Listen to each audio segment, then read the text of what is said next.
On today's Minute of the Apes, my corporate taxes are due for Zeus. They're due in like 2 weeks, and I have not reconciled my bank account with my QuickBooks yet.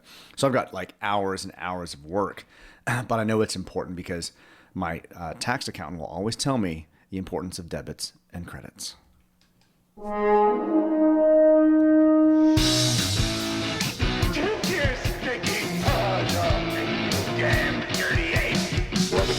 Divine bomb.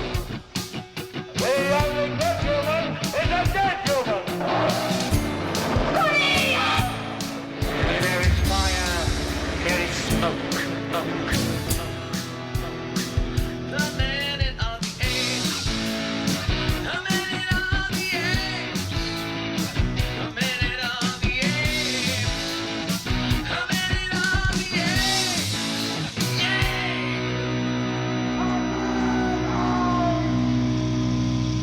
Hello and welcome to Minute of the Apes, the daily podcast where we break down every minute of the Planet of the Apes movies 1 minute at a time. I'm Todd.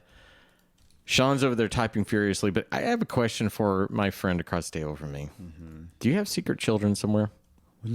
Because you with the dad jokes. I will do this. I actually was like, I need a credit joke. I need a credit joke. What's a credit joke? And I'm like, oh, I got one. And I kind of thought about it this morning, and I told Chris that joke, and he's like, you leave this house right now. You know what? Get out. If I didn't need you for at least about the next 30, 45 minutes, I'd tell you to leave this table for that one. It was pretty bleak, but hey. Hey, whatever. I liked it. All right, this is nothing but a credit-tastic minute. Sean, do you have anything to set up other than that? Because we're going to listen to a little bit of music. Do we just want to kick it? We start minute 87 with the credits for Cornelius scrolling up and ends with a fade to black. All right, here it comes. About 28 seconds of nothing but music and credits. Battle for the Planet of the Apes.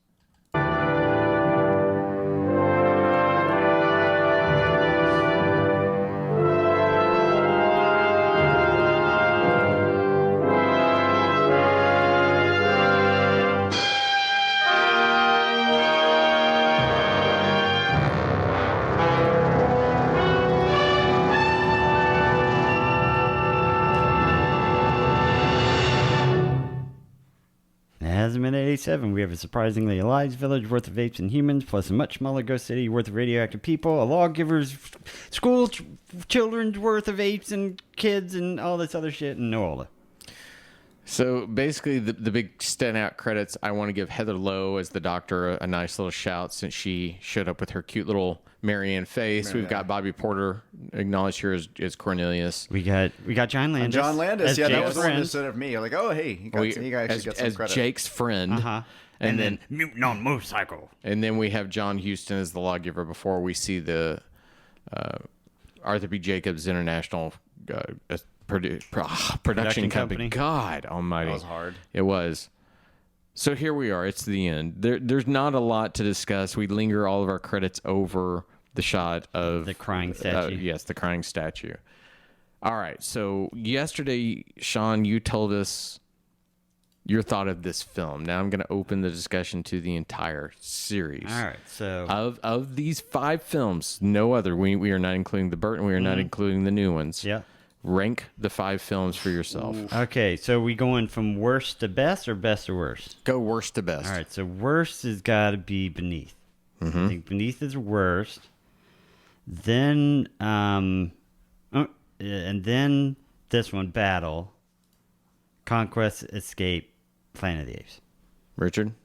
Oh, man. I'm going to put Conquest in last. Are you really? I'm going to put Conquest in last. I just didn't find it enjoyable. I Okay. like the acting, but I just didn't overall find it enjoyable. Mm-hmm. All right. I would put this one as 4th. Mm-hmm. I'd put Battle Beneath as 3rd, only because what's his name was running around shirtless the entire time. You're such a slut. Brent raises. He was a pretty man. I will watch that. Brent raises it to number 3. Then it's honestly a toss up because I liked Escape so much for Cornelius and Zira that I'm not sure. I can't decide which one is 1 and 2. I mean, you want to put Planet of the Apes is number 1 just because it's the one that kind of started it all, was groundbreaking, led to the franchise.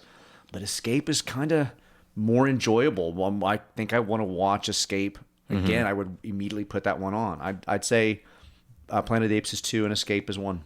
Escape is Oh, you one. put Wow. Escape as one. All right. For me, it's got to be without question. Beneath is number 5. It's the worst to me, and I'll say this for the defenders of Beneath. The reason Beneath hits that for me is that it is such a reiteration of the first film, introducing a new pilot. It has to do. It is just regurgitating the exact same. So that's the one. I understand. Yeah. After breaking it down, I'm like, okay, I can't watch that one again. Nah. I would put Battle 4. I do have a hard time between Conquest and Escape. Really? Of going, I like both of them a lot. I have always liked Conquest's approach to commenting on the race riots that were going on at the time and the footage that they were able to put together.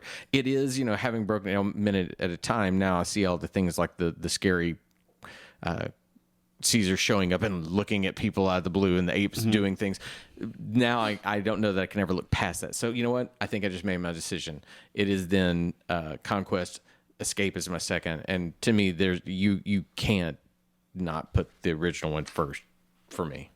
It is hands down. It is the one of these films. It and Escape are probably the two films that were they to be on. I'd definitely sit and watch them. For sure. Yeah. I would definitely put them on and watch. But 2, 4, and 5, I'd just catch. I wouldn't put on. I can actually say, unless I had a desire to find out what maybe I missed, if Beneath is on, I would actively turn it off. Really? Yeah, Wow. I just Wow. All right. the thing I do like about Beneath is the going into the city itself and being underground. There's I a like that too. really fun sci-fi aspect to Beneath that I would watch again from that level. Not not necessarily from like plot standpoint, Right. but just kind of watching that era, watching that moment, seeing how they interpreted sci-fi. right. You know? I say all that, and I think that I don't think I would turn it off because I agree with you. I love a number of the matte paintings when they go into the city and we see things melted. I love, even though it's a little cheesy, I love the fight between Taylor and Brent when they're inside the cage there, the cell and Yeah, the beneath. yeah, I yeah. love That was the actually bloody. good, yeah. I'm like, I dig it. Yeah, I love all that, and I love Nova screaming Taylor. I love it. We get the ridiculousness of Taylor in the desert with the lightning storms and the disappearing wall of desert and things like that. No, there's a sci-fi element to Beneath that I appreciate. That they when you get to Conquest and the sterile future is almost that era modern to the point where it's interesting to look at, but it doesn't really take me someplace different. Conquest, to me, after having watched it the way we do, seems the one that has the most possibility that was not explored, because For sure. you definitely have this incredibly dystopian, almost Nazi-like environment that they probably could have taken a good 5 levels above where it was. On a scale of 10, it'd just amp it up, give me more of it. If they'd made things a little more clear with how Caesar leads the revolt, I think you could have probably had the number 2 film of the entire series. I think it's that strong of a theme. When you think about the ending to all 5 films, Conquest is the only one that potentially led to hope, I suppose. Even though it was him, It's incredibly dark. but it's great. Depends on which version you watch. He's leading kind of an uprising, and True. he's kind of taken over. I mean, he's become what he didn't want to become, but he's freed the people. Therefore, there should be some hope and optimism at the end of that for what they can do. Right. Whereas the other ones are all just kind of like, we just blew up the world. I think that if The they future's going to happen. if they had explored Conquest a little bit further and made that film that I was wishing they could have, I think then with Battle, what we should have seen was maybe Caesar having lost his way a little bit, being the cold king and being, so lost in that maybe the lesson he has to learn is what they're trying to say at the end, that we can't keep fighting with each other. I think maybe if they'd taken him to that level, at least there's somewhere, the crazy thing is he can redeem himself by going downward. And instead, I don't get that the Caesar at the first of Battle is the same Caesar that was at the end of Conquest. They don't feel like the same character to me at all. They don't. 27 years has passed. Yeah. I mean, According to Mandemus's time clock. I mean, Maybe Mandamus can't tell he time. became king. it's the. I mean, it's the problem with trying to build a franchise out of something that you didn't know you were going to build a franchise out of. Or to ever have the intent to do it too. Yeah. You know, you just keep I making mean, you think movies. about it. All 5 films are kind of a little out of just like we're just going to go here. We're just going to go here. I mean, Beneath makes the most sense, but because they just blow everything up at the end, it's like, all right, that's. Yeah, I mean, because it really feels like a little bit of Saturday morning serial where at the end of an episode somebody falls off a cliff, and so it's the next person's job to figure out how to get him out of that jam. All right, well, we're at the end of this movie, we're going to blow up the planet. Okay, the next person has to figure out how to get out of that jam. Well, we'll go back in time. Okay, now we've killed all the main characters and have the baby out there. Now you go figure out what to do. Oh, we'll just move it 20 years in the future and have him be a grown up now.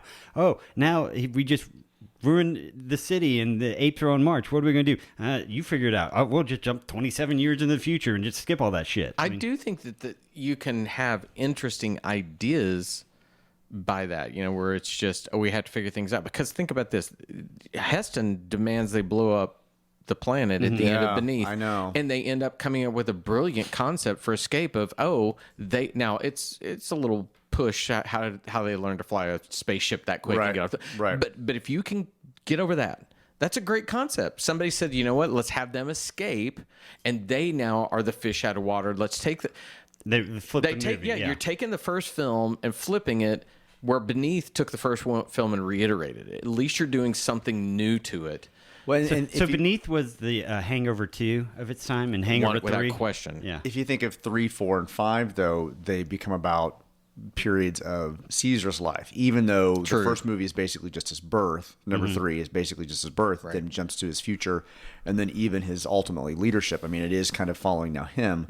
The death of his son, Cornelius, is a little disappointing because I kind of almost wanted it to wrap to where Cornelius in the future was the descendant of Caesar, which would be Big crazy, loop, yeah. a crazy circle. He's if his that own would've grandpa happened. somehow. Right. But he has, as far as we know, Caesar has no kids. I did think whenever we were going through this, and I know I didn't ever say it, that the use of Cornelius as the name for the child in this one probably was a little confusing for people because the first thing you think is that this is little Cornelius. In the future, going to grow A up. little bit difficult of a transition. It's a cool idea. It's a family name if we see those continuing on, but we don't. Right. I mean, it'd be interesting if Cornelius I'd say Cornelius become a revered child, but then Caesar would be the name everybody would name their kids. Yeah. Well, there's so many things to break apart when you watch something like this. I think it'll be interesting when we watch the 3 current films, when we can watch a relaunch and a modern cinematic approach. Now, I don't think that they initially intended for sure to make all 3 films. No, yeah. Rupert Wyatt direct the first. So and the then modern only has 3 films? 3 films. Okay. But The first one ends with a definite way to go into the other without movies. question, Yeah. it 100% sets it up. Now, it could have stood alone and been It its could have own been thing. then, yeah. But the people that stepped in, they step in and they basically look and say, "Here are our classic films. Here's what this done," and they make a story that 100% Could works. tie- could but you have a flow studio behind that Do idea. you think that the new films are loved enough that Disney would carry forward with those plot lines, or do you think they would start something new? I think they're starting. The person that they have in charge of it now, I believe, has said that they're starting something new. However, all of that exists. All of this exists. Now, the one thing, and we'll have to obviously get to it when we get to the new films, I don't think the ending of the last film 100% beautifully dovetails into becoming the story of this, because there's still some things where you're like, what? They're saying both the modern and the classic exist somehow. Yeah, like- So it's spinning out of Loki is what's happening. Basically. Yeah, like- Well, but think about it. We got 600 years here between the end of this to when Caesar dies. You could tell a story there. Then you've got 1,000 years. You could tell a story. Yeah. That's true. I mean, you could tell about where this 5 ends or that that 3 ends Because now. Yeah, because the original movies again never told you how the apes got intelligent and how the humans got stupid, and this movie will. You actually get into the cool thing with the new films is you 100% get some answers on how did this all evolve into this, and they're smart decisions. That is the one thing that obviously I think as we watch it minute at a time, we'll find mistakes and go, yeah. that's this and this, but I don't think we're going to look at the theme